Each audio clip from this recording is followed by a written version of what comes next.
Hola, soy Susana Romero, profesora de la Facultad de Ingeniería, y vengo a presentaros una buena práctica que he realizado en un curso de ingeniería. Lo primero, presentaros el contexto. Se trata de una asignatura técnica llamada microprocesadores y que la hemos estado realizando en segundo de la carrera de telecomunicaciones, dentro de la Facultad de Ingeniería también. Entonces, aquí, como en todas las asignaturas, tenemos una serie de competencias específicas y en mi caso particular teníamos también una competencia genérica que era la de orientación al aprendizaje. Entonces, esta competencia es la que año tras año nos va marcando cómo vamos a trabajar la asignatura, porque al tratarse de una asignatura técnica, el objetivo final es realizar un proyecto normalmente en equipo. Pero para no aburrirnos, para no cansarnos, ir innovando poco a poco, lo que hacemos es que año tras año vamos mezclando diferentes metodologías o diferentes excusas que realmente siempre es trabajar por proyectos. En nuestro caso, en este año, lo que hicimos fue hacer una prueba de un juego de rol. Un juego de rol porque era algo que podía gustar a los alumnos, que podrían entrar muy bien a este tipo de metodología y que les podría apetecer de esta forma, pues como engañándoles un poquito, porque al final no deja de ser aprendizaje basado en proyectos, pero de forma que lo trabajaran con más ánimo, con más motivación y que al final los proyectos pues quedaran muy chulos, ¿no? Entonces, realmente en la asignatura trabajamos, por tanto, tres técnicas: aprendizaje basado en proyectos, ABP. Trabajamos trabajo colaborativo, porque se trata de trabajar en grupo y, por supuesto, asegurarnos de que las técnicas de grupo se cumplen, de que todos los alumnos trabajan, de que hay una serie de fases que todos los grupos cumplen, etcétera. No se trata de ponerles a trabajar sin más.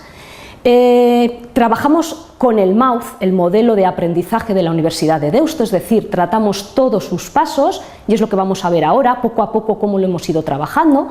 Y por último, y en este caso esto sí que ha sido un poquito diferente este año al trabajarlo con una técnica de rol, la gamificación, que al final no es más que, dicho de forma sencilla, el dar una serie de puntos, dar una serie de recompensas a los alumnos pues cada vez que hacen un pequeño logro, que eso también les suele motivar bastante, ¿no? Bueno, ¿cuál va a ser la excusa?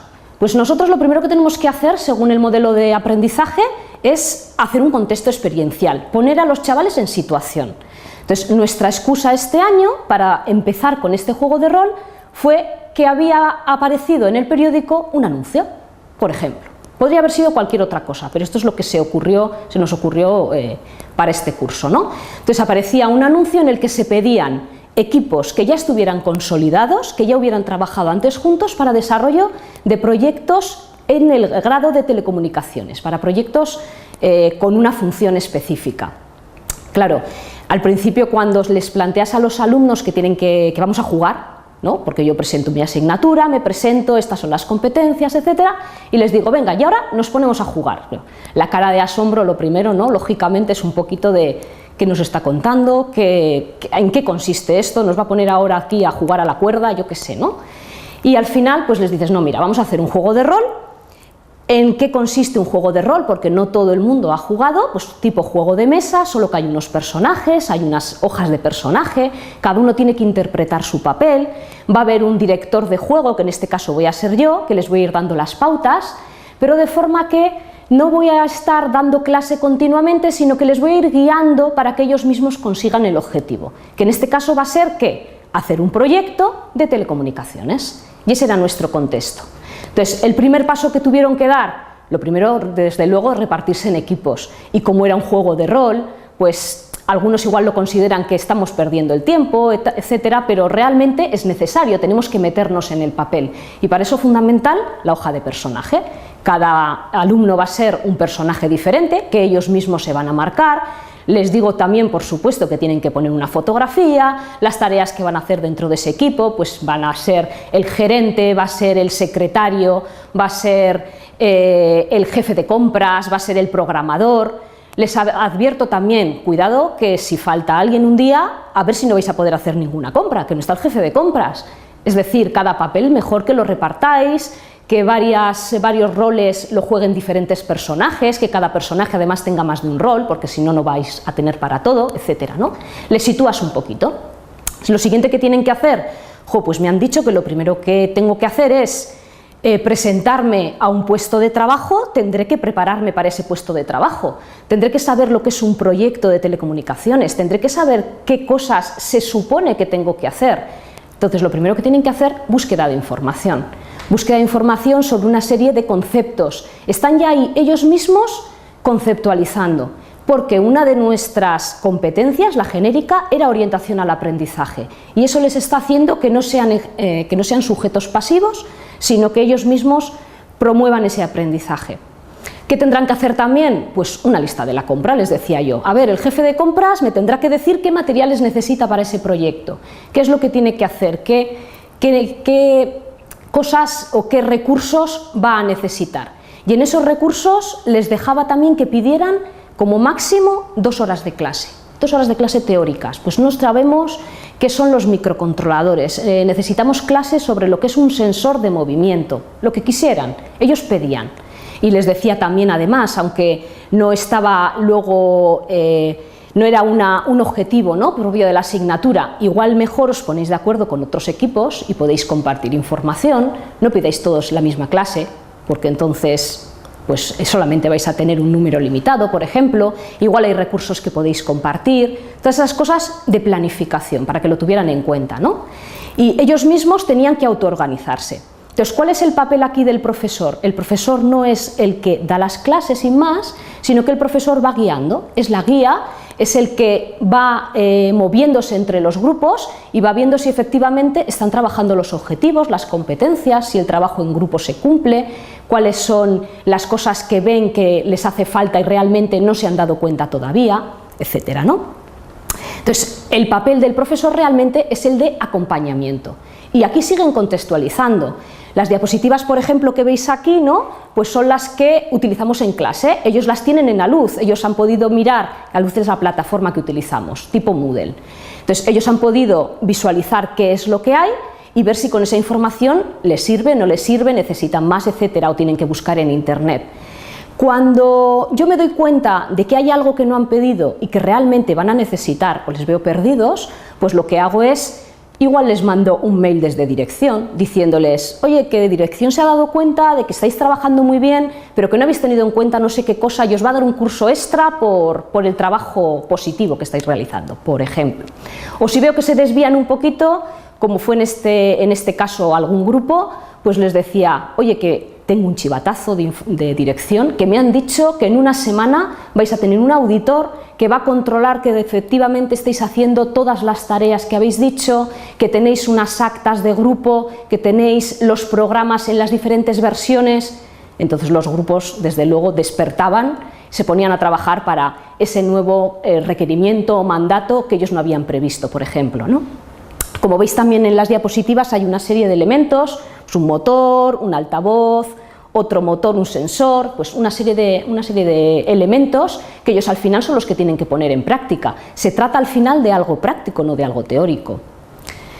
Y bueno, ¿cuál es uno de los problemas de este tipo de metodologías? Porque no todo es tan bonito, los alumnos disfrutan, se lo pasan muy bien, las clases son divertidas, se les ve disfrutar, pero tiene sus contras también, ¿no? Y una de las contras es que ellos, desde el principio, al no tener clases y estar tan acostumbrados a las clases, se sienten un poco no acompañados. Aunque yo esté allí todo el tiempo, les esté dando guías, premisas, ellos sienten como que no sé si lo estoy haciendo bien realmente, no sé si tengo toda la información que necesito.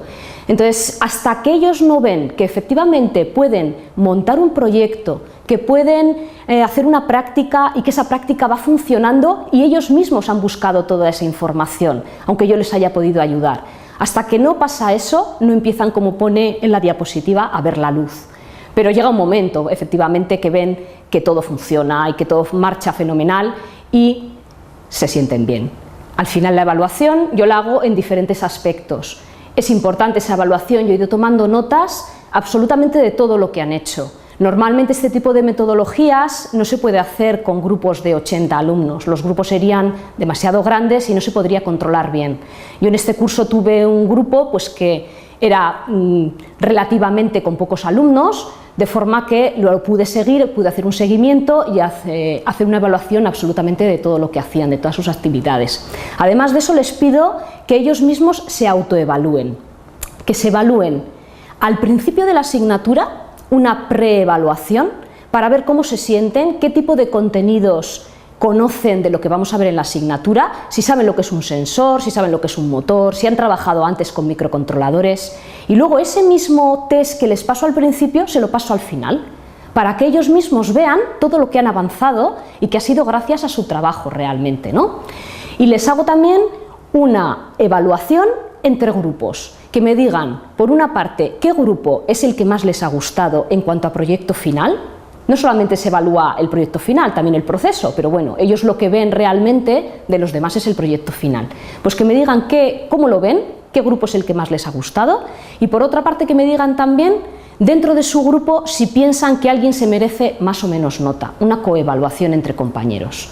Y esto lo suelo tener en cuenta porque realmente yo también voy anotando, también voy cogiendo evidencias de quién me parece a mí que trabaja más, que trabaja menos, pero esto aparte del aula tiene también un trabajo fuera del aula, un trabajo en clase, un trabajo en los laboratorios, y todo eso lógicamente yo no lo puedo controlar. Entonces ellos por su parte me ayudan a mí a ver si esa primera percepción que yo he tenido es cierta o no. A veces tengo, como en este caso, este año, tuve un profesor compañero externo a la asignatura, pero que conocía muy bien los contenidos, que fue el que hizo de auditor, el que les fue pidiendo pruebas de cómo iban, que le explicaran qué es lo que estaban haciendo, etcétera, y él también me dio un feedback de ese trabajo de los grupos, a ver qué le parecía a él, y tengo que decir que los alumnos son muy sinceros, o sea que los alumnos no intentan ponerse méritos y reconocen quién ha trabajado más o menos en su grupo y lo dicen abiertamente, tanto para positivo como para negativo. Y esas ideas normalmente suelen acercarse mucho a lo que yo he opinado y en este caso también lo que mi compañero había opinado. Por último también tienen la evaluación institucional, lógicamente, con lo cual también se evalúan una serie de características de la asignatura y de mí como docente, pero a mí me gusta hacerles dentro de esa autoevaluación que me digan también, porque aquí no llega esta encuesta institucional, cómo se han sentido en la asignatura. Si ellos creen que han aprendido, si creen que han llegado a los objetivos, si ven que les ha gustado, que no les ha gustado, cómo se han sentido dentro del grupo, etcétera. Y por supuesto unos mínimos conocimientos. La hoja que tenemos a mano izquierda pues es un juego, en formato juego también, pues para ver si conocen las características fundamentales de los motores que iban a utilizar. Pues pequeñas dosis de esa evaluación, por una parte para diferenciar dentro del grupo quién tiene mejores o peores conocimientos, por otra parte para ver cómo trabajan y para asegurar, importante, unos conocimientos mínimos que tienen que tener antes de empezar a hacer un proyecto. Es decir, que la evaluación no es una evaluación final, de hecho en esta asignatura y en este tipo de asignaturas nunca hay examen final, haberlo, haylo, como suele decirse, pero es un examen que está puesto así por administración, pero que no necesitamos porque ningún alumno suele ir a ese examen. Y esto es al final el proyecto o la buena práctica que he desarrollado en este curso. Cursos previos, cosas parecidas, igual no tan llamativas. Cursos venideros, pues ya veremos.